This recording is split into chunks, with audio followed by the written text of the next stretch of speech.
Welcome to Slash Forward. In this movie recap, we're going to take a look at a possibly slightly harder representation of demon possession requiring exorcism. It is, of course, based on a true story, as all great exorcism movies are. I'm talking about the 2014 critically appreciated, but not really commercially appreciated film Deliver Us from Evil. Set in New York City, we follow Eric Bana's special ops police detective Ralph Sarchie. Old Ralph's got a nose for excitement and finds himself embroiled in multiple investigations of similar cases involving people acting in strange and unusual manners. As he gets closer to the truth, he also gets closer to a mysterious hooded figure who seems to be making his victims do terrible things through demonic inscriptions. Partnered with a majestic priest, will he be able to solve the case before his own family becomes victims of the demon? And will he find the strength to believe hard enough to provide the necessary support and encouragement to his boy Mendoza, as he does the dirty work of expelling that nasty bitch? I suppose we'll find out soon enough.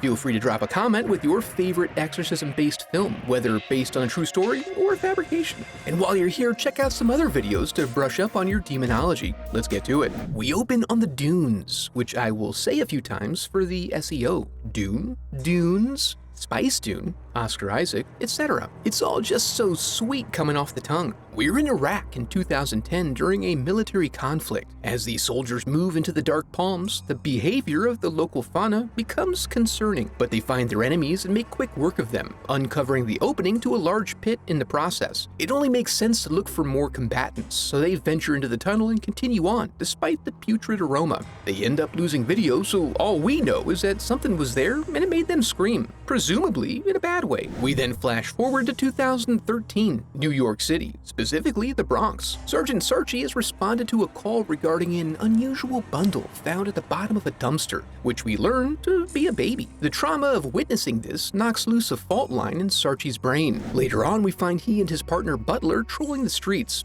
It's a Red Sox hat. I love the Red Sox. Fuck that, you didn't even watch baseball. Just a couple of baseball-loving bros. When a call comes in for a 1052, Sarchie has a feeling about this one and jumps the line to take the call because these police special forces boys are looking to get each other's rocks off. They arrive on scene at the domestic violence call and insist this sweaty bitch confirms that his wife is okay. She's not, but he is not going back to jail. Everyone there makes fun of him. So it's looking like your classic police officer knife duel, which Jimmy declines to participate in. The partners chase him with reckless abandon until Sarchie ends it by throwing one stick and pummeling with another. After balancing out each other's felony counts, they get him cuffed up and take him in. We then meet Mendoza, a simple man who likes reminiscing and training, both to the extreme. He interrupts his wind sprints for a drink.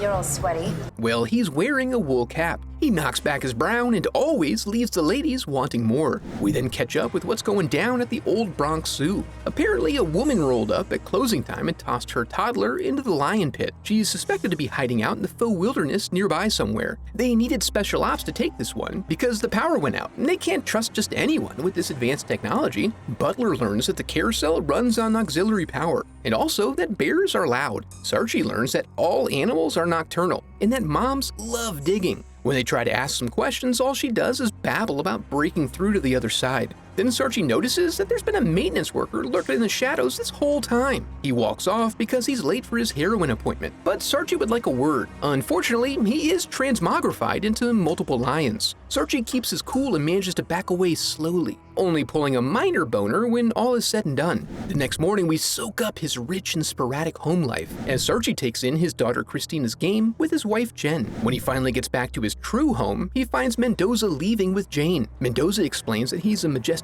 priest and Jane is his charge. He's here at the family's request for intervention, likely a code word for exorcism. And since he has nothing to hide, he gives his card in case he can be of any help in the future. As the two partners process their paperwork, they hear Gordon and Nadler grousing about their own strange case, involving a crazy lady complaining about a painter in her basement and other disturbances. With several strange similarities to the zoo case, they offer to take this one off their hands. When they arrive, we find a somber house where the occupants report sounds and movement coming from the basement. Their assessment? Home possession. The spiritual kind, not the regular kind. They claim that their bulbs keep popping and even church-blessed candles won't stay lit. But Serafina's cigarette doesn't seem to be having any trouble, I'm just saying. Despite the lack of any clear crime, since unlicensed ghost possession is only a misdemeanor, they continue on. It's just too exciting to pass up the chance to scope out a legit haunted basement. They initially just find some noisy pipes, as the Warrens would suggest. And with this turning into a potential letdown, Butler heads up for some air.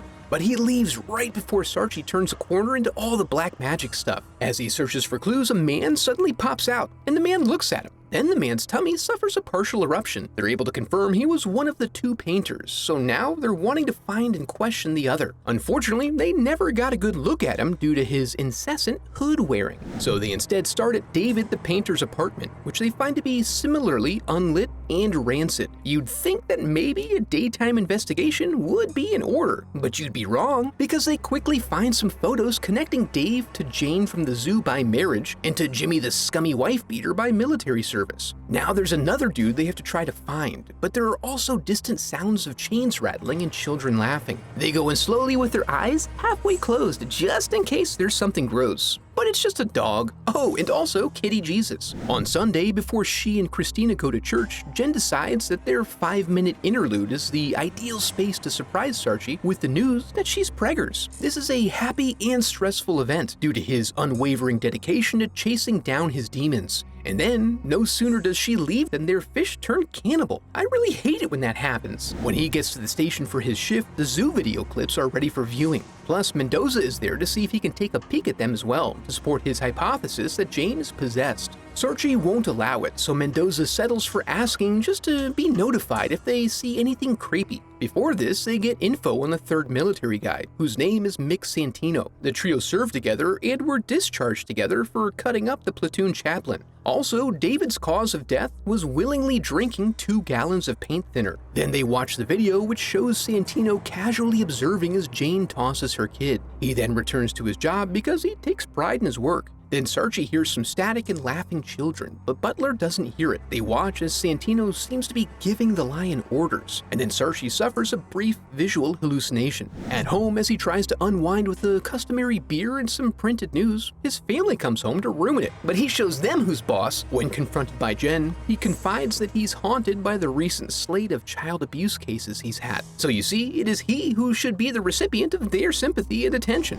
Seeking some form of closure, Sarchie goes back to Jimmy's house to see if his wife had been in recent contact with Santino. She hasn't seen him for a couple of weeks, not since he came by to paint Jimmy's office as a favor. He's shown the room, and the edgework is completely amateurish. After inquiring, she confirms that Jimmy's been gone for a couple of days now, and the hard drives on his desk contain his combat logs. Before he dives into that, he notices what appears to be some wall writings behind the fresh paint. After some time and patience, he's able to uncover the whole thing, but then the lights go out and he starts hearing the laughter again. When he goes into the hall to investigate, Jimmy jumps out and claws him up terribly before escaping out the window like a master cat burglar. Now onto the footage, which shows him what we already saw. Only it turns out the disturbance was just bats, but it really took a toll on Santino, and he leads them to a wall inscription that matches the office wall. He then confirms the same thing in the basement. Later on, he meets with Mendoza to see if they can pump any info out of Jane. She explains that she went to meet Santino at the zoo to receive his message. Beyond that, she mostly just speaks in tongues.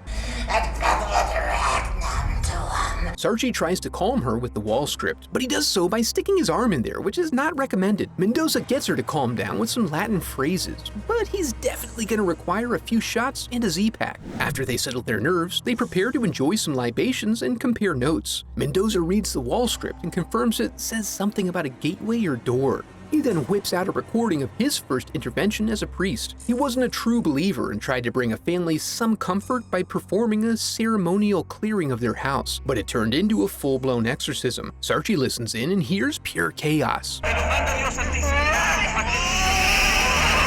And that was a 5-year-old. Now, he's a full-on demonologist with a certificate and everything. Sarchie returns home to find that Christina is completely beside herself, claiming to have heard a loud scratching noise in her room. Jen believes this to be a manifestation of her feelings of insecurity stemming from Daddy's absence. Again, he presses the idea that there's something going on with him, and it's totally legit, but if he doesn't bottle it all up, he'll just drag her down with him. Who benefits from that? Meanwhile, all's quiet at the loony bin as dinner time is punctuated by a special dessert for Jane, and it's not even the weekend. At the police department, Mendoza has been made privy to all of the evidence now. He identifies that this is a message of primary evil. It's not something that can be rationalized by human minds because it's solely for the sake of destruction. You know, just some straight up demon shit. Sarchie has a repeat of his hallucinations, and Mendoza is a more sympathetic audience. He suggests that Sarchie may be getting messages now, messages of evil. But before they can unpack this, Butler rushes in to show that he managed to track down a possible most recent address for Santino. They go to stake out his apartment building. While at home, Christina is having another episode of scratching and strange noises. Her screams alert Jen to the trouble, and after helping her out of her room, this puts Sarchie on her bad side. But he doesn't have time to take the call because he's busy trying to sidestep Mendoza's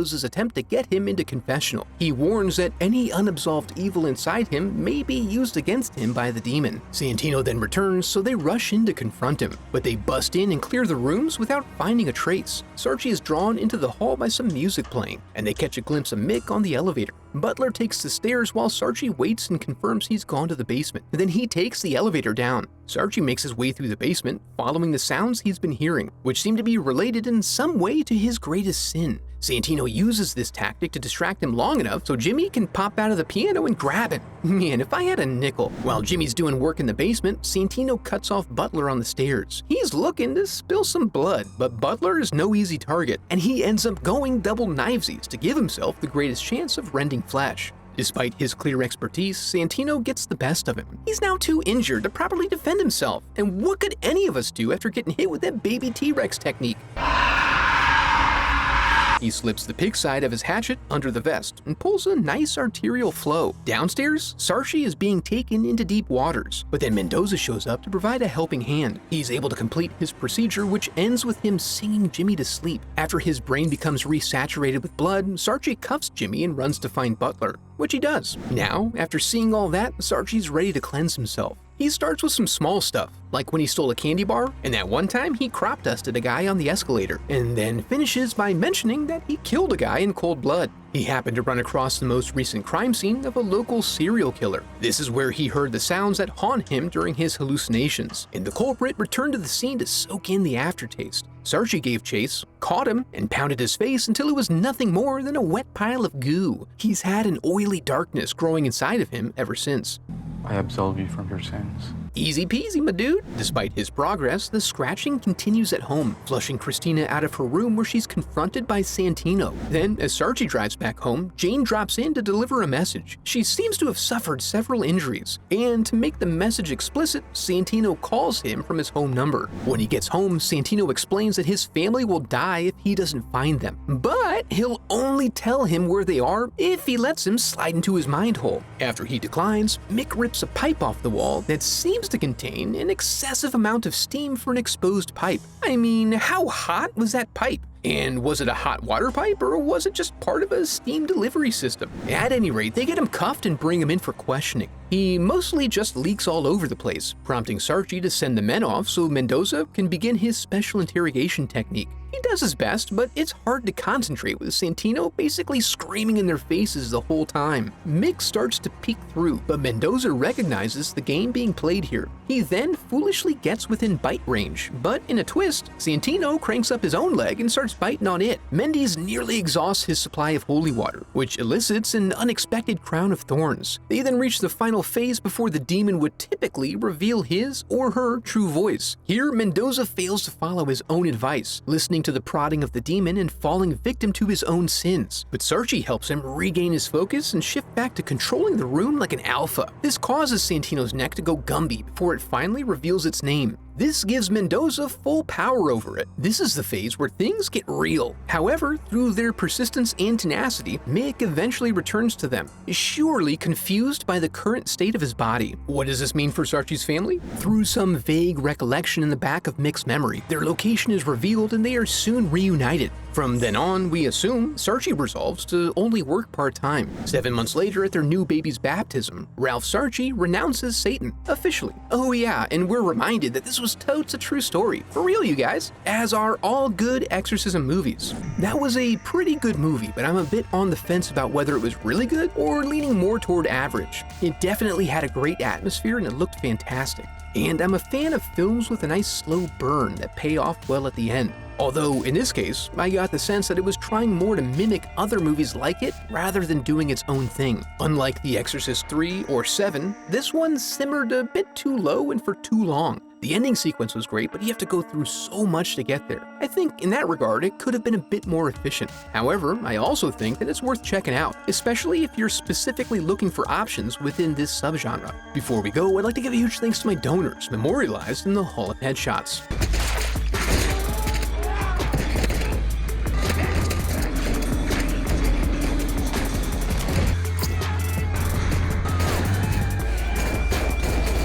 I have a website set up where you can support the channel through donations or merch. Any donation unlocks a growing collection of uncensored movie recaps. And if you enjoyed the video, I would love for you to become a part of the channel by subscribing. Thanks for watching.